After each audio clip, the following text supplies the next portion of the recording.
IBN school द्वारा संचालित online classes में आप सभी स्टूडेंट्स का स्वागत है। जैसा कि स्टूडेंट्स मैं यहाँ पे ग्रामर की क्लास लेने जा रहा हूँ और ग्रामर का सबसे जो जनरल टॉपिक है ग्रामर का वो है आर्टिकल्स। तो आज का टॉपिक आप नोट डाउन कर लीजिए, आर्टिकल्स। और आर्टिकल्स का नाम सुनते ही आपके दिमाग में ये बात अवश्य आ रही होगी कि आप ये सोच रहे हैं कि आर्टिकल्स क्या होते हैं।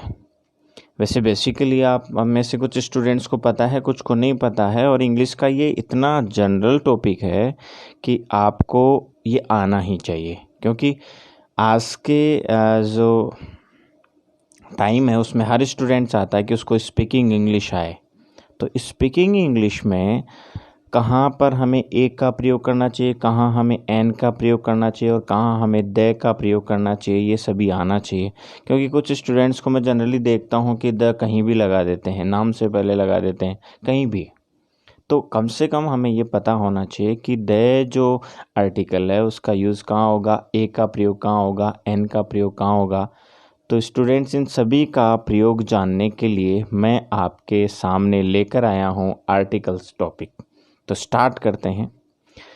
जैसा कि स्क्रीन पे आप सभी स्टूडेंट्स देख रहे हैं, आर्टिकल्स लिखा हुआ है और उसकी डेफिनेशन नीचे दी हुई है कि द वर्ड्स, वो शब्द ए और एन एंड द, ये तीनों जिसमें ए और एन और द आर कॉल्ड क्या कहलाते हैं, आर्टिकल्स कहलाते हैं। और ये आर्टिकल्स हमेशा आपको नाउन से पहले लगाने पड़ते हैं। इसमें लिखा है दे कम्स बिफोर नाउन्स, वो नाउन से पहले आते हैं। तो फिर आपसे पूछा जाए, आप ध्यान रखें कि आर्टिकल्स कितने प्रकार के हैं। तो इसमें लिखा है देयर आर 2 आर्टिकल्स। कितने आर्टिकल्स हैं? 2 आर्टिकल्स। एक में आते हैं ए और एन और दूसरे में आता है अकेला द। जैसा कि मैं आपको बताऊं, ये जो है वो आर्टिकल्स की डेफिनेशन हो गई। उसके बाद में आर्टिकल्स के काइंड हो गए, देयर आर 2 आर्टिकल्स। और तीसरी बात जो है यहाँ इम्पोर्टेंट है वो ये है कि ए और an is called the indefinite article. यानी कि ए और एन को क्या कहा जाता है? इंडेफिनेट आर्टिकल कहा जाता है। बिकॉज अब आप ये भी सोच रहे होंगे कि सर इनको इंडेफिनेट आर्टिकल क्यों कहा जाता है, तो मैं इसका कारण बता देता हूँ। Because it is usually leaves indefinite the person or thing spoken of। यानी कि ये वहाँ स्थित रहता है जहाँ पर किसी पर्सन या कोई वस्तु आपके लिए क्या हो, इनडेफिनेट हो, अनिश्चित हो। आपको नहीं पता कि वो क्या है। आपके लिए जब पहली बार किसी वस्तु का यूज़ होता है तो वो आपके लिए इनडेफिनेट रहती है, अनिश्चित रहती है। और जब इनडेफिनेट नाउन हो तो उससे पहले आर्टिकल भी कौन सा आएगा? इनडेफिनेट आएगा। ओके स्टूडेंट्स, फिर उसके आगे चलते हैं। जैसे इसमें एग्जाम्पल दिया है ए डॉक्टर। डॉक्टर से पहले क्या लगा हुआ है? ए। कौन सा आर्टिकल हुआ? Indefinite article. उसके बाद में इसका डिस्क्रिप्शन दिया है कि दैट इज एनी डॉक्टर, यानी कि ये कोई भी डॉक्टर है, क्योंकि एनी डॉक्टर यहाँ इसमें लिखा हुआ है, मेंशन किया है। तो एनी डॉक्टर, कोई भी डॉक्टर हो सकता है, क्योंकि इससे पहले इंडेफिनेट है। हमारे लिए वो डॉक्टर क्या है? इनडेफिनेट, अनिश्चित है। इसीलिए इससे पहले हम किसका प्रयोग कर रहे हैं? इंडेफिनेट आर्टिकल ए का प्रयोग कर रहे हैं। फिर हमने इंडेफिनेट की डेफिनेशन को जाना, इंडेफिनेट के बारे में पढ़ा। उसके बाद में हम फिर बात करते हैं डेफिनेट की। तो यहाँ डेफिनेट के बारे में लिखा हुआ है the is called the definite article. The को क्या कहा जाता है? Definite article. किसको कहा जाता है? दे को। Because it normally points out, क्योंकि ये सामान्यतः पॉइंट आउट यानी कि दर्शाता है किसको? सम पार्टिकुलर पर्सन और थिंग्स, किसी विशेष वस्तु या फिर व्यक्ति को। विशेष वस्तु, ध्यान रखिएगा स्टूडेंट्स, पार्टिकुलर पर्सन से पहले, क्योंकि हमें उसे निश्चित बनाना है। तो निश्चित बनाने के लिए डेफिनेट आर्टिकल अवश्य आएगा। तो डेफिनेट आर्टिकल आपको पता चल गया स्टूडेंट्स, द होता है। और इनडेफिनेट आर्टिकल में ए और एन आते हैं। अनिश्चित को बताने के लिए ए एन का प्रयोग करेंगे और डेफिनेट बताने के लिए, किसी पर्टिकुलर वस्तु या व्यक्ति को बताने के लिए हम किसका प्रयोग करेंगे? द का प्रयोग करेंगे। उसके बाद में देखिए, मैं यहाँ पे आपके सामने एग्जाम्पल लेके आया हूँ। एग्जाम्पल में दिया हुआ है कि ही सा the doctor. Meaning some particular doctor, यानी कि इस एग्जाम्पल का देखिए ही सा के बाद में लिखा हुआ है द, डॉक्टर से पहले क्या है, डॉक्टर नाउन है, उससे पहले दे दिया हुआ है, दे क्या है, डेफिनेट आर्टिकल है, इसलिए इसका मीनिंग जो है वो डॉक्टर जो है वो आपके लिए पर्टिकुलर है।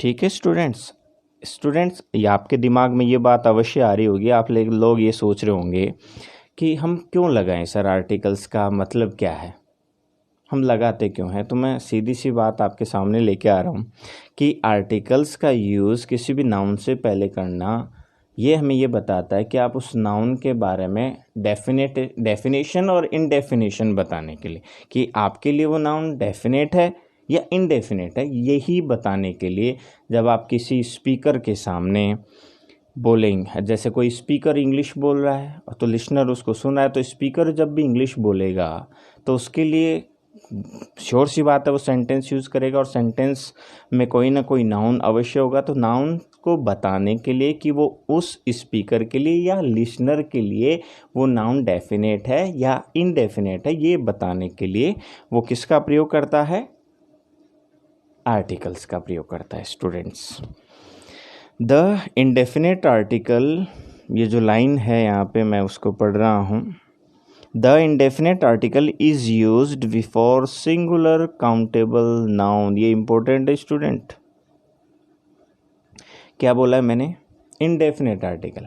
सिंपल सी बात करते हैं, हमने पहले भी मैंने बताया इंडेफिनेट आर्टिकल कौन से आर्टिकल हैं, कौन से आर्टिकल, ए और एन, और इनका यूज हमेशा याद रखिए, इनका यूज सिंगुलर काउंटेबल नाउन से पहले ही होगा, यानी कि एक वचन गणनीय जो संज्ञाएं होती हैं उनसे पहले हम ए एन का प्रयोग करते हैं। अब कहाँ ए का होगा कहाँ एन का होगा ये बात की बात है, पहले आप इंडेफिनेट आर्टिकल का पता, यहाँ हमें ये लग रहा है कि काउंटेबल सिंगुलर काउंटेबल एक वचन होने चाहिए प्लूरल के साथ, तो कभी ए और एन आएगा ही नहीं।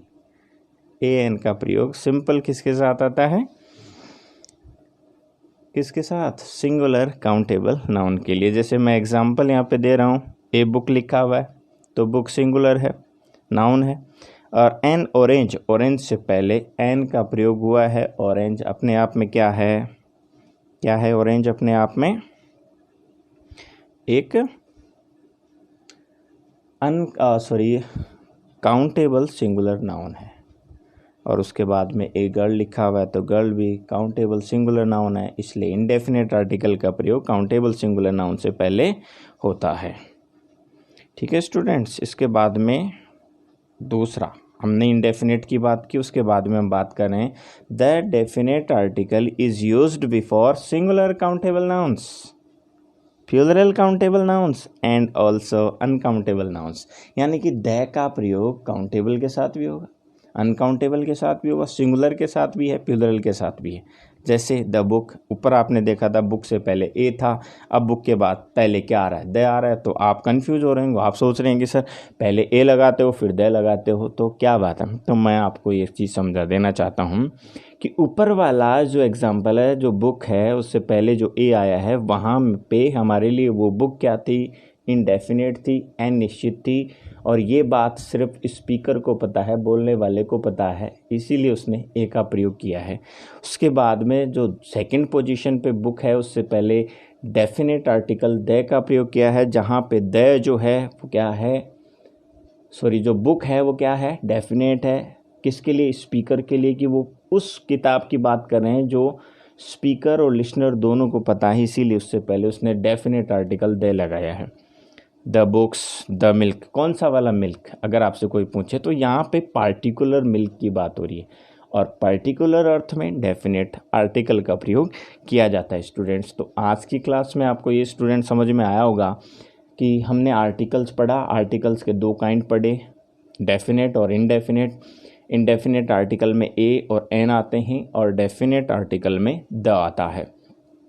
ए एन का प्रयोग हम कहाँ करते हैं, सिंगुलर काउंटेबल नाउन से पहले, और द का प्रयोग करते हैं हम पार्टिकुलर किसी नाउन या थिंग को विशेष अर्थ में बताने के लिए द का प्रयोग किया जाता है। तो स्टूडेंट इसी के साथ मैं आज का ये टॉपिक फिनिश करता हूँ। धन्यवाद।